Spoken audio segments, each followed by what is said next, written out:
బాగుంది. నిన్న నామినేషన్స్లో అయితే మంచి ట్విస్ట్ ఇచ్చారు బిగ్ బాస్ గారు. అది మన వాళ్ళు కూడా గెస్ట్ చేయలేకపోయారు.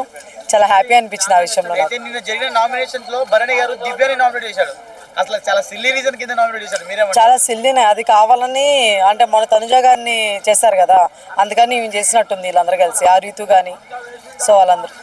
కానీ భరణి గారు చెప్పారు కదా, నాకు బాండింగ్స్ ఎట్లాంటి బాండింగ్స్ లేవు అని తెలుసుకోవడం కోసం నామినేషన్ చేశాను. దాన్ని చెప్తే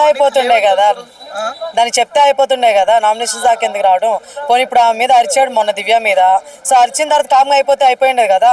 మళ్ళీ పోయి నేను నీతో మాట్లాడడానికి ట్రై చేశాను, నేను మేలుకోను, నేను రాత్రి ఆ రోజు నువ్వు మాత్రం పనుకొని ఉన్నావు, కుదరలేదు మాట్లాడడానికి, ఇవన్నీ చెప్పడం ఎందుకు. మళ్ళీ ఇప్పుడు నామినేషన్స్ దగ్గరకు వచ్చినప్పుడు మాత్రం ఇలా మాట్లాడడం ఎందుకు, అది కరెక్ట్ అనిపించలేదు. అయితే దివ్య చెప్పింది కదా 6th వీక్ లో ఈ పాయింట్ మీద నన్ను నామినేట్ చేశారు, దాన్ని ప్రజలు కూడా యాక్సెప్ట్ చేసి నన్ను సేవ్ చేశారన్నది. మరి సరే సేవ్ చేస్తారా దివ్యాని?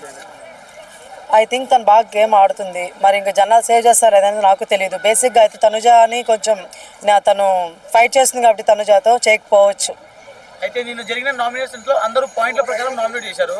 ఆ తర్వాత బిగ్ బాస్ సొంతంగా అందరినీ నామినేట్ చేశాడు. ఒక ఇమానుయల్కి మాత్రం నా బేసిక్గా నిన్న జరిగిన వాటిలో నామినేషన్స్ లో బిగ్ బాస్ చేసిన నామినేషన్ ఫెయిర్ అనిపించింది. మిగతా వాళ్ళందరూ సిల్లగా చేస్తున్నారు అనిపించింది. ఈ టైంలో అందరి టైం వేస్ట్ చేసి ఇట్లా చేయడం ఎందుకు?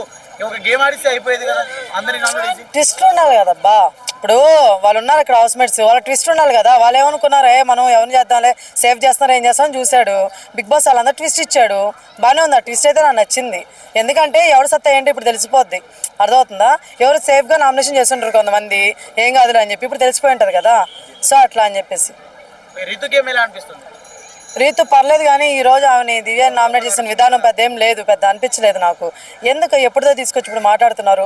మన నాగార్జున గారు కూడా ఏవిఎస్ మరి చూపించారు దివ్య గారిది ఎట్లాగా అని చెప్పేసి. ఓకేనా, తనుజ గారికి చెప్పింది తనుజని తీసేమని చెప్పి అందరూ చెప్తుందని చెప్పేసి. ఒకసారి దివ్యాని తనుజ అలానే చేసింది, మరి ఆ ఏవి ఎట్టుపోయింది. అయితే రీసెంట్గా వచ్చిన ప్రోమోలో చూసుకుంటే రీతు చాలా అరుస్తుంది, ఏమంటారు? ఆమె ఎప్పుడు అరవలేదు, ఈరోజు కొత్తగా అరవడానికి మీరు అడుగుతారు, సరిపోతారు. ఆమె ఎప్పుడు అరుస్తూనే ఉంటుంది కదా. కాకపోతే ఇప్పుడు కొంచెం ఫైర్ అవుతారు, ఇంకా అవుతారు. కానీ ఇంకో విషయం ఏంటంటే ఈ వైల్డ్ వాళ్ళు వచ్చారు కదా, వైల్డ్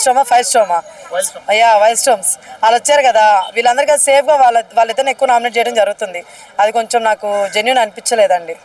అంటే ఇప్పుడు చూసుకున్నా కానీ కళ్యాణ్ పడాలకి ఓట్లు మాత్రం చాలా ఎక్కువగా పడుతుంది. కళ్యాణ్ బాగా ఆడుతున్నాడండి. నిన్న చేసిన నామినేషన్ కూడా కొంచెం బాగా అనిపించింది, అనిపించింది. ఎందుకంటే తను చెప్పేటప్పుడు కూడా నిఖిల్ నువ్వు నిజంగానే ఆడట్లేదు, గౌరవ్ అన్న ఇంకా తెలుసుకుని ఆడుతున్నాడని, అది నిజమే. అది అయితే మన నాగార్జున గారు కూడా చెప్పారు ఏంటంటే కళ్యాణ్ మాట ఇస్తే మాట తప్పడు అని. నిజంగా తప్పడా? ఆల్రెడీ ఒకసారి తప్పేశాడు కదా, మళ్ళీ కొత్తగా ఆడతారేంటి? అప్పుడు ఇమానుయల్ గారికి ఇట్లాగా వేరే వాళ్ళని నామినేట్ చేస్తాను తనుజాన్ అని చెప్పి తీసుకున్నాడు. ఆ రోజే తప్పేశాడు సంజన గారిని చేసి. మీరు కొత్తగా మళ్ళీ తప్పుడు అంటే నేను చెప్పేది. గేమ్ చూసుకుంటే అసలు మాట తప్పడు కళ్యాణ్ అని చెప్పేసి నాగార్జున గారు పాపము కింద టీం చెప్పిన వాళ్ళు మాటలే అడుగుతారండి అక్కడ. సో ఆయనకేం తెలియదు పాపం, ఆయన ఇన్వాల్వ్ చేయొద్దు. సంజన గారి గేమ్ ఎలా అనిపిస్తుంది? ఆమె లాస్ట్ వీక్ అయితే ఏం ఆడలేదు కదా, ఎందుకంటే ఆమెకు ఛాన్స్ రాలేదు. బేసిక్గా ఛాన్స్ రాలేదు కాబట్టి ఆడలేదు, అంతే తప్ప ఛాన్స్ వస్తే ఆడుండేది. తను ఆడుతుంది.